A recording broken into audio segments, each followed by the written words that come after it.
जय हिंद फ्रेंड्स, नमस्कार। साइकोलॉजी में आज का वीडियो है हमारा बाल विकास को प्रभावित करने वाले कारक। बाल विकास को कौन कौन से कारक प्रभावित करते हैं और किस प्रकार से करते हैं, तो इनसे संबंधित वन लाइनर क्वेश्चनों का वीडियो लेकर आए हैं। तो आप पूरे प्रश्नों को ध्यान से पढ़िए, कहीं भी स्किप नहीं करिए।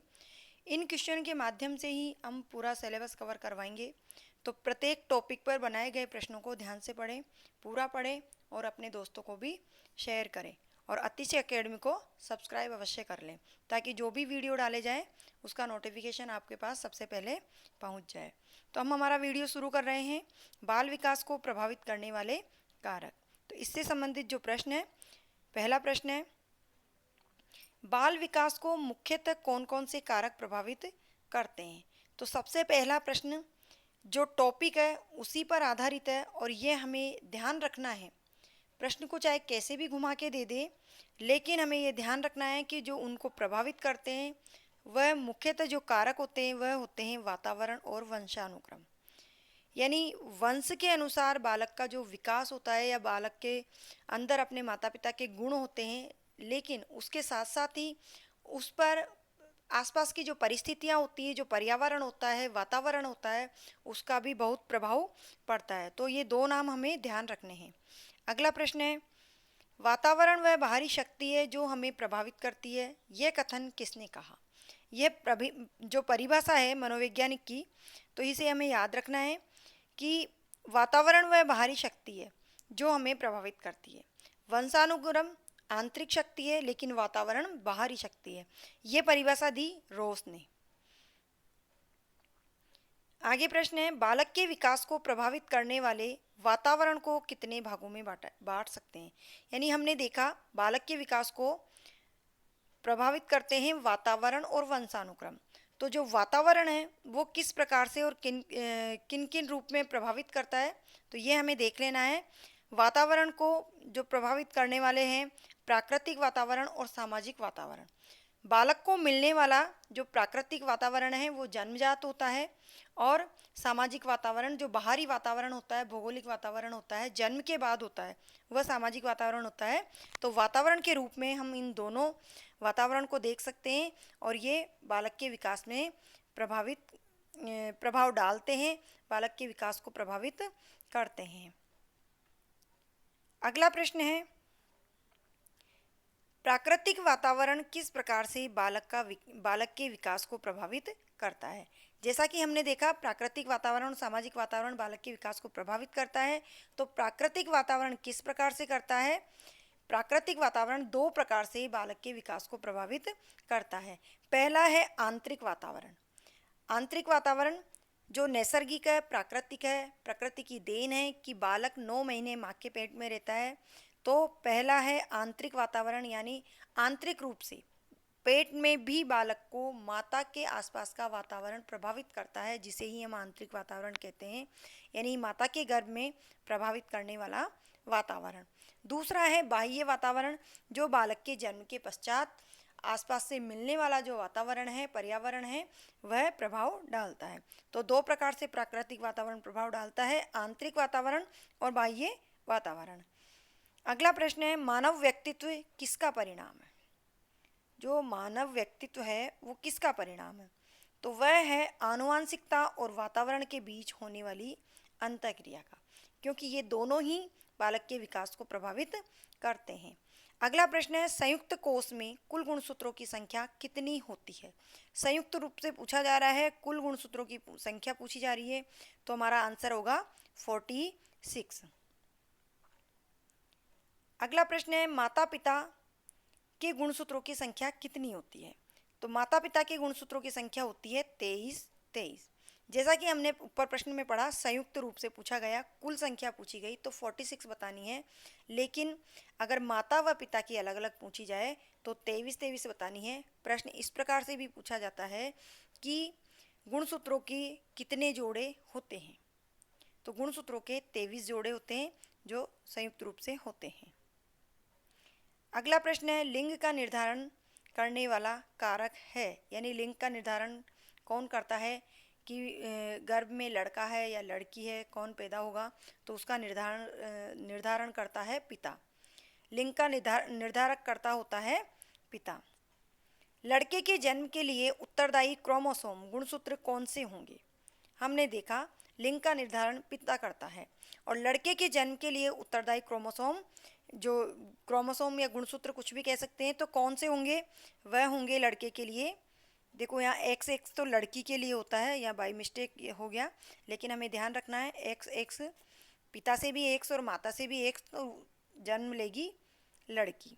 लेकिन अगर एक्स और वाई है तो लड़के का जन्म होगा, ये हमें ध्यान रखना है। ये बाई मिस्टेक हुआ है, इसे वाई समझे। P बराबर H गुणनफल E सूत्र किसने दिया? यह सूत्र किसने दिया था? H गुणा E बराबर P, तो यह सूत्र दिया था वुडवर्थ ने। अगला प्रश्न है, प्रकृति पोषण विवाद में प्रकृति से प्राप्त होता है। प्रकृति पोषण विवाद में प्रकृति से क्या प्राप्त होता है? जैविकीय विशिष्टताएं या वंशानुक्रम सूचनाएं?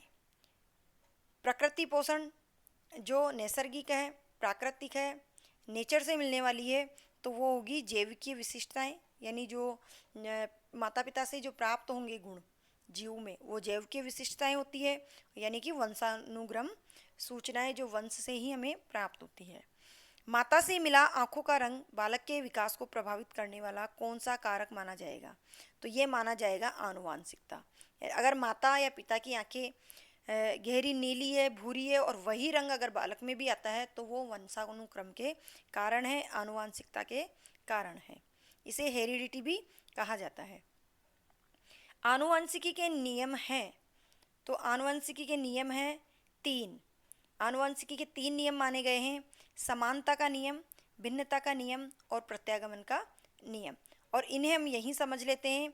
समानता का नियम होता है माता पिता के समान ही बच्चे, और भिन्नता के नियम में माता पिता से कुछ भिन्नता लिए हुए कुछ भिन्न गुण जिन बच्चों में होते हैं, वहाँ भिन्नता का नियम लागू होता है।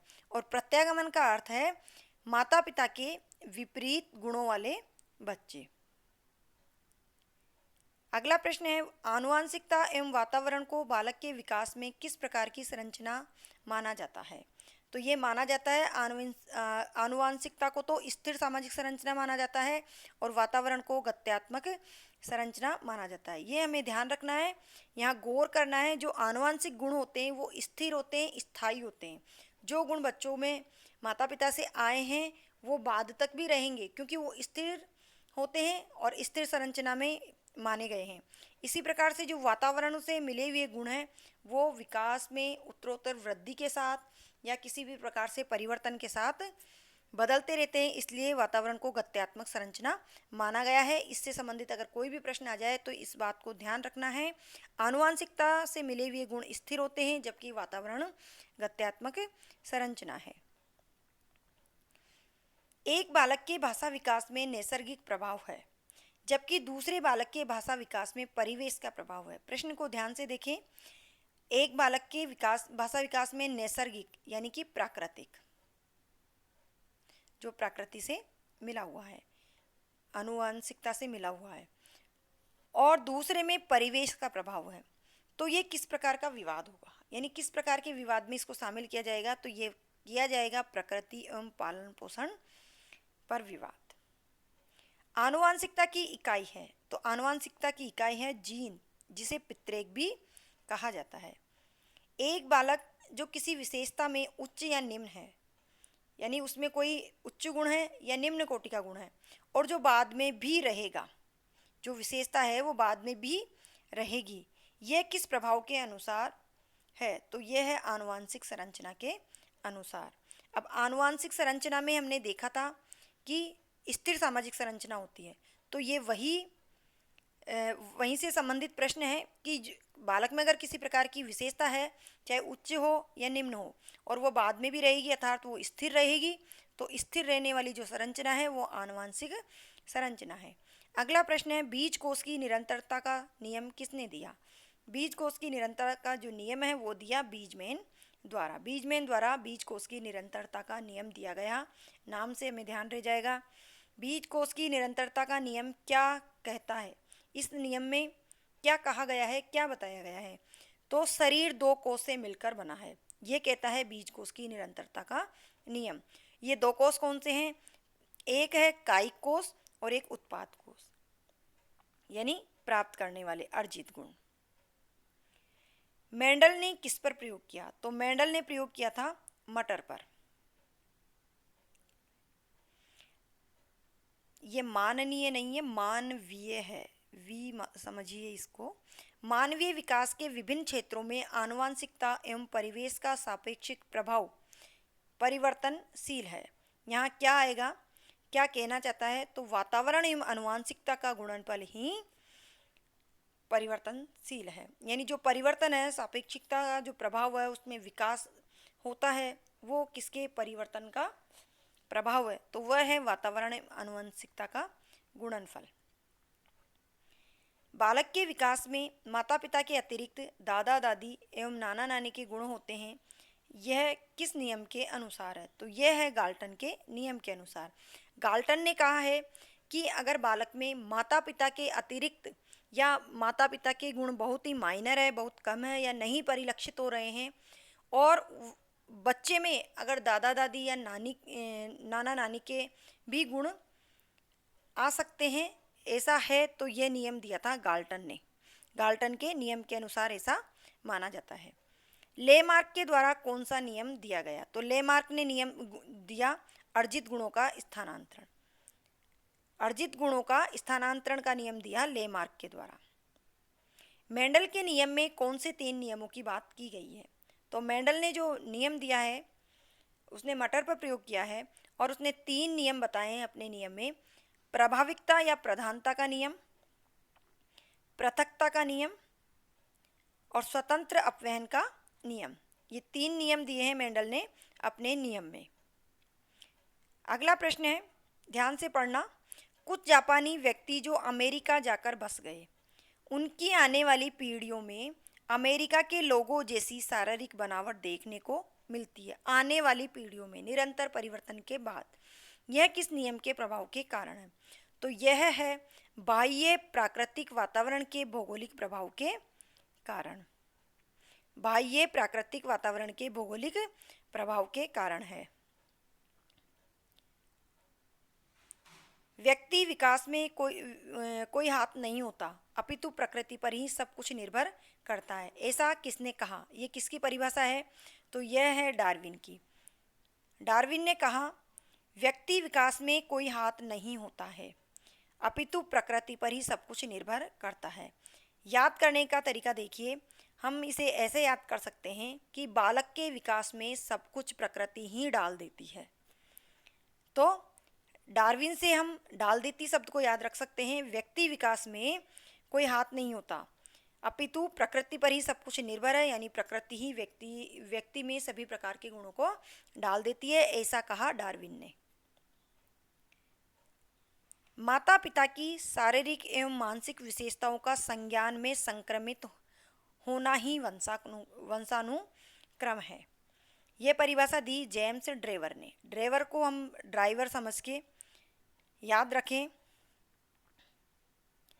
तो देखिए, माता पिता की शारीरिक व मानसिक, शारीरिक भी और मानसिक भी, इन सभी का संज्ञान संक्रमित होना ही वंशानुक्रम है। संक्रमित का मतलब है एक व्यक्ति से दूसरे व्यक्ति में, दूसरे से तीसरे में और तीसरे से चौथे में, यानी आगे से आगे बढ़ते जाना। संक्रमण का अर्थ है कि फैलना, प्रभाव होना, प्रवाह होना, दूर तक जाना। और ड्राइवर का क्या कार्य है? ड्राइवर भी गाड़ी चलाता है, यानी आगे से आगे बढ़ता है, और संक्रमण भी यही अर्थ देता है। तो हम इस परिभाषा में याद रख सकते हैं, माता पिता की शारीरिक व मानसिक विशेषताओं का संज्ञान में संक्रमित होना ही वंशानुक्रम है, यह कहा जेम्स ड्रेवर ने। अगली परिभाषा है, बालक का विकास वंशानुक्रम एवं वातावरण का गुणनफल है। वुडवर्थ ने कहा, वुडवर्थ ने सूत्र भी दिया, P बराबर H गुणा E, यानी हेरिडिटी गुणनफल एनवायरमेंट। हेरिडिटी वंशानुक्रम, वातावरण से मतलब एनवायरमेंट, यानी पर्यावरण भी जिसे कहा जा सकता है। तो ऐसा कहा वुडवर्थ ने। तो ये थे हमारे आज के प्रश्न बाल विकास को प्रभावित करने वाले कारक से संबंधित।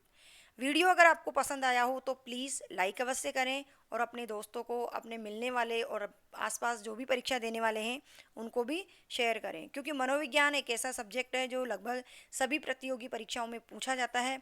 तो इसे, वीडियो को पूरा देखें और अपने दोस्तों को भी दिखाएं। चैनल को सब्सक्राइब करें।